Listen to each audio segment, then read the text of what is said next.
За сайн байцгаана уу? Amnesty International зохион байгуулж байгаа подкастын ээлж дугаар эхлэхэд бэлмоллоо. За өнөөдрийн дугаарт хөтлөгч миний би Мөсийн хууль зүйн сургуулийн 4-р түвшний оюутан Amnesty International-ийн оюутны бүлгийн гишүүн Бадрал. Өнөөдрийн зочноор Нэргүү багш маань оролцож байна. Нэргүү багш өөрийгөө танилцуулаарай. За сайн байцгаана уу? За намайг Нэргүү гэдэг. Би Баянгол дүүргийн Монголын зохицлбор сургуульд түүх нийгмийн ухааны багшаар ажилладаг. За одоо Монголын Amnesty International-ийн багш нарын бүлгийн гишүүнээр бас ажиллаж байгаа. За тэгэхээр хоёулынгийнх нь өнөөдөр ярилцах сэдэв бол хүний эрх дээлтэй сургууль хөтөлбөр. Энэ хөтөлбөр маань дэлхийн 20 гаруй улсын 40 гаруй сургуульд хэрэгжиж байгаа хөтөлбөр. Энэ хөтөлбөрийнхаа эхлээд зорилгын талаар ярилцъя. За та энэ хөтөлбөрийн зорилгыг юу гэж харж байгаа вэ? За энэ хөтөлбөр бол одоо хүний эрхийн олон улсын байгууллага Amnesty International-ээс санаачлан хүний эрхийн боловсролын дэлхийн одоо хөтөлбөрийг хэрэгжүүлэх зорилгоор бол анх гарч ирсэн ийм хөтөлбөр байгаа.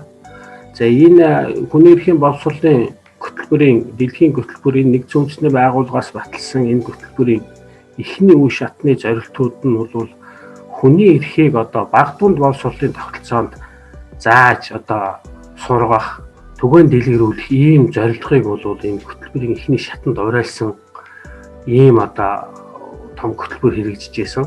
За энэ хөтөлбөрийн хүрээнд одоо энэ олон улсын хүний эрхийн Amnesty International байгууллагаас хүний эрхийн боловсролын чиглэлээр одоо энэ хүний эрхэд ээлтэй сургууль гэдэг энэ төслийг бол анх санаачлан гаргаж ирсэн. За энэ хөтөлбөрийн гол зорилго юу вэ гэхдээ зэрэг ер нь одоо сургууль бол энэ хүний төлөвшил, нийгмийн хөгжийг одоо төлөвшүүлэх хамгийн том орчин байдаг. За ийм учраас бол одоо энэ хүний эрхийг одоо сургуульд байх үеэс нь ахуулж хүүхдүүдэд зааж сургах. За хүний эрхийн одоо соёл төлөвшүүлэх энэ гол зорилготой бол энэ хүний эрхийн боловсролын чиглэлээр хэрэгжиж байгаа том хөтөлбөр юм аа. За тэгэхээр энэхүү хөтөлбөрийн таны туршлага, та энэ хөтөлбөрүүдийг хаана хэрхэн хэрэгжүүлж исэн бэ? Хизээнээс энэ хөтөлбөрийг хэрэгжүүлэх одоо ингээд оролцож эхэлсэн бэ?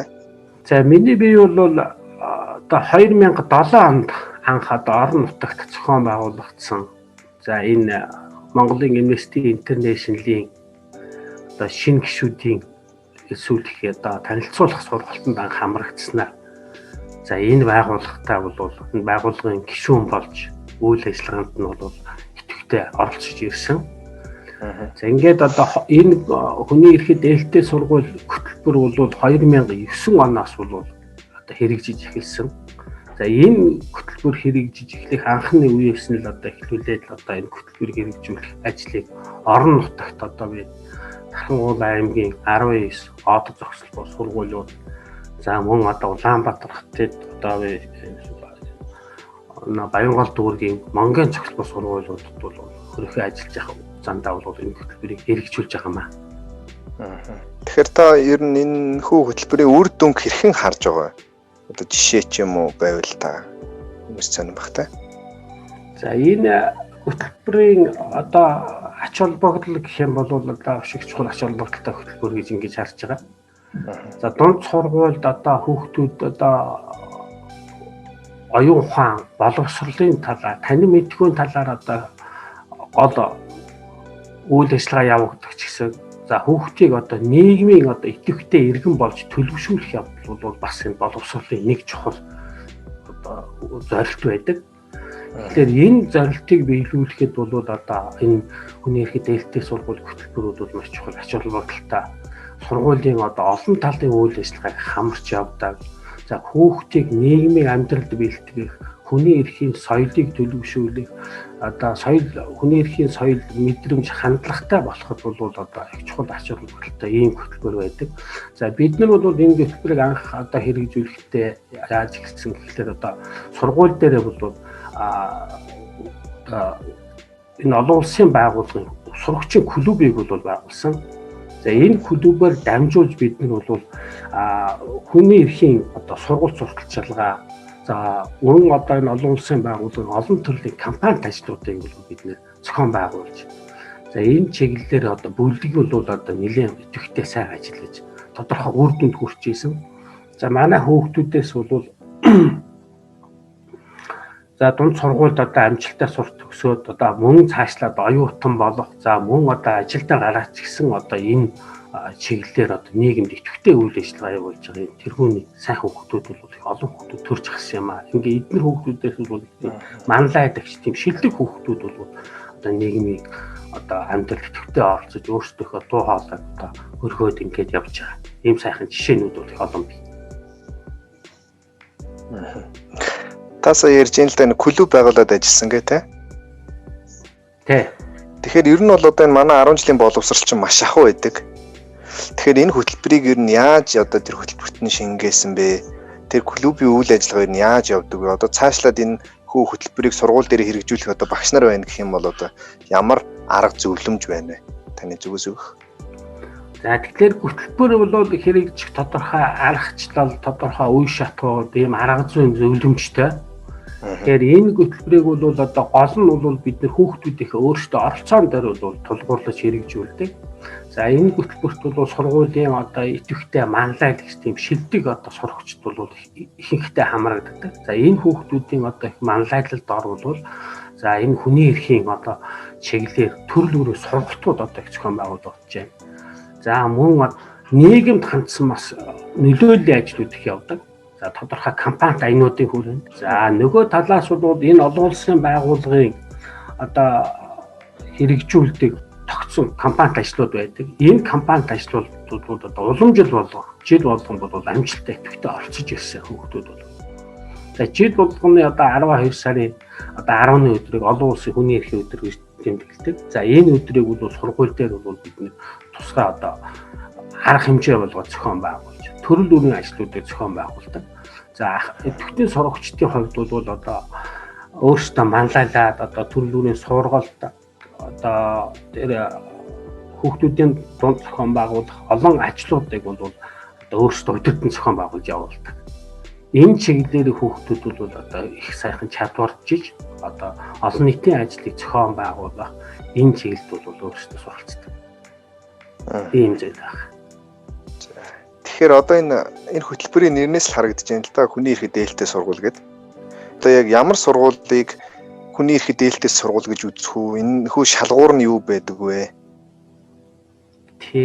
Энэ сургуулийн гол онцлог бол яг одоо уламжлалт гэж одоо хэлж болох юм тийм ээ. Уламжлалт хэлбэрийн сургуулиудаас юугаар ялгаатай байна вэ гэхдээ зэргүүлүүд одоо их олон хувилбартай хөтөлбөрүүд хэрэгжүүлэх одоо их тийм боломжийг бол бий болгож өгдөг. За нөгөө талаар бол энэ хөтөлбөрөөр одоо дамжуулаад ерөөсөө энэ сургуулийн гол онцлог бол хүний эрхэд одоо сурдаг, суралцдаг ийм одоо байгууллага хамт олон гэдгээр л одоо хөтөлбөрийн онцлог бол оршиж байгаа. Багш нар, хүүхдүүд одоо тийм ээ тэгээ сургуулийн ажиллагч ер нь сургуулийн бүхэл амьдралын хүрээнд энэ хөтөлбөрүүд бол хэрэгжих ёстой. Тэгэхээр одоо энэ хүүхдүүдэд бол сурагчдад бол зориулсан юм клуб нэгэд ажилладаг юм байна те. Тэгэхээр энэ багш нарт ер нь энэ хөтөлбөрийн үр шим яаж хүртэгдэг вэ? Багш нар одоо ямар сургалтанд хамрагдаж байна? Багш нарт зориулсан үйл ажиллагаа ямар вэ? Багш нарт зориулсан зүйл бол энэ хөтөлбөр бол одоо гол нь юу байна л да? Одоо энэ сургалтын хөтөлбөрт одоо хүний эрхийн одоо нэгтгэх гэдэг энэ гол хөтөлбөрийн гол санаа байгаа. Тэгээ энэ хүрээнд бол багш нарын дунд нээлттэй хичээлийн уралдаа. За багш болгон мэрэгжлийнхээ чиглэлээр өөрийнхөө зааж байгаа хичээл судалгатгуундаа хүний эрхийн одоо энэ агуулгыг нэгтгэж агуулгын хувьд арга зүйн хувьд одоо нэгтгэж хичээлээ заах. Энэ чиглэлээр бол багш нар одоо бие биенээсээ суралцаж одоо жил болгон явдаг энэ одоо уламж дуралдаан тэмцээнүүд байгаа энэ багш нарын одоо мэрэгжлийн ур чадварын уралдаан. За энд бол одоо манай багш нар бол жил болгон амжилтаасаа орцож ирсэн.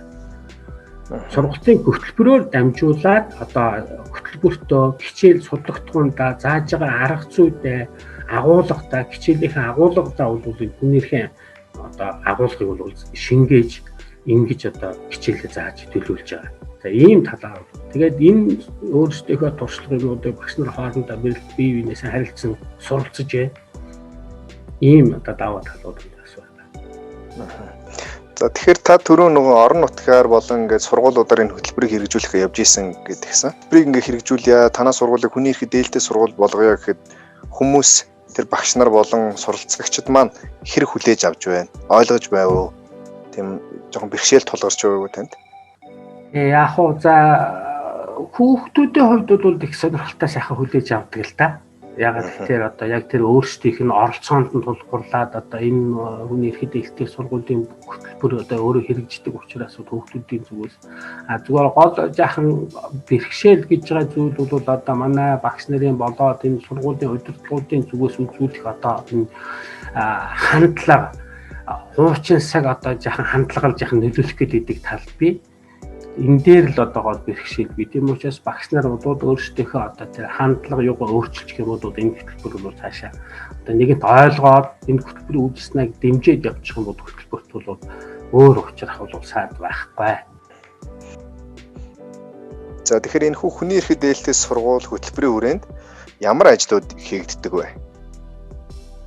За энэ хөтөлбөрийн хүрээнд бол бид нар одоо энэ хичээлээс гадуурах сургалт хүмүүжлийн ажлын хүрээнд бол их олон ажлуудыг жилийн ихэнд төлөвлөдөг. За энэ төлөвлөсөн ажлуудыг бол бид нэг энэ Amnesty International-ийн компанид ажлуудыг календарчсан төлөвлөгөөтэйгээ уялдуулж ингэ төлөвлөдөг юм байна. Тэгэхээр одоо жил болгоо явдаг энэ одоо уламжлалт ажлууд байна л да. Жишээлх юм бол энэ эрхэм зөрчигдсөн одоо хүний эрхийн хамгаалагчдад цагтлан уриалга бичих. Энэ одоо аян байна. За энэ том Малпон аяныг бол сургуулийн хэмжээ эрхийн хадлын бичцгээ гэдэг аян. Эрхийн хадлын бичцгээ гэдэг энэ том аяныг бол зохион байгуулдаг. За мөн одоо энэ жил болгон одоо эрхийн мэдээ гэдэг энэ мэтгэлцээ байна. За энэ мэтгэлцээний дагуу одоо манай сургууль дээр мэтгэлцээний клуб ажиллаж байна. За манай хүүхдүүд бол жил болгон одоо энэ мэтгэлцээний тэмцээнд бол амжилттай оролцож ирсэн. За би бол одоо бас өөрөө бол энэ мэтгэлцээний клубын дасгалжуулагч шүүгч багшаар одоо бэлтгэдэг. За энэ одоо тэмцээнийг бол одоо жил болгон шүүж ингэж ажиллаж байна. За багш нарын хувьд бол одоо энэ нээлттэй хичээлийн одоо хөтөлбөрийн уралдаанд болох амжилтаас оролцож байгаа. За өөрсдийнхөө заадаг хичээл сургалтынхаа хүрээнд бол одоо тодорхой сэдвүүдийг сонгоод за ингээд одоо нээлттэй хичээл бэлдэж бэлдсэн одоо хичээлээ бол одоо багш нартай түгээн дэлгэрүүлэх юм ажлууд явж байна. За мөн одоо хүүхдүүдийн дунд бол хүний эрхийн чиглэлээр ааха, алтан хонг, за ахлахангийн сурагчдын дунд бол палаш мов. За мөн одоо хүний эрхийн парадууд одоо явуулж байна.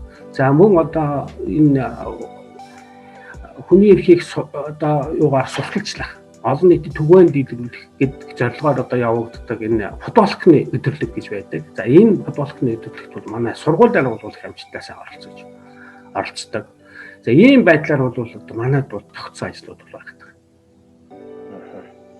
За өнөөдрийн ингээд ярилцлагын тань үнэтэй цагаа зарцуулж оролцсонд баярлалаа. Тэгээ одоо сүүлийн асуулт асууя. За.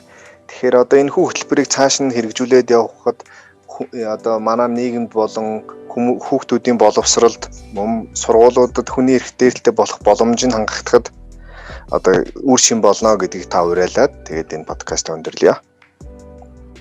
Тэгэхээр сургууль бол одоо нийгмийн амьдралд маш чухал үүрэгтэй ийм томоохон одоо нийгмийн институт байдаг. Тийм учраас бол одоо энэ улс орны ирээдүй бол яхахгүй энэ хүүхд өсвөр үеийнхний одоо боловсрол мэдлэг чадвартай бол улс орон бүрний ирээдүй бол холбоотой юм аа. Тийм учраас бол одоо энэ боловсролын орчин үеийн боловсрол тавигдж байгаа чиг хандлага бол одоо энэ иргэн бэлтгийг төлөвшүүлэх. За улмаар одоо их орныхоо үндсүүдээр бахархаа зогсохгүй дэлхийн соёлоо суралцах. Энэ одоо гол одоо зорилго бол тавигдаж байна. Тийм учраас бол одоо сургууль болгон одоо өөрсдийнхөө онцлог нөхцөл тохируулаад одоо хүүхдүүдийг одоо нийгмид идэвхтэй иргэн болж төлөвшүүлэхэд бас хувь нэмрээ оруулах чухал үүрэгтэй шүү. Тэгээ энэ одоо том одоо зорилгот бол энэ хүний эрхийг дээлтэй сургууль хөтөлбөр бол маш одоо чухал бас нэг арга зам байх болно. Тийм учраас энэ хөтөлбөрийг сонирхож хэрэгжүүлээрэй гэдгийг бол одоо нийт багш нартаа уриалах байна да. За баярлалаа. За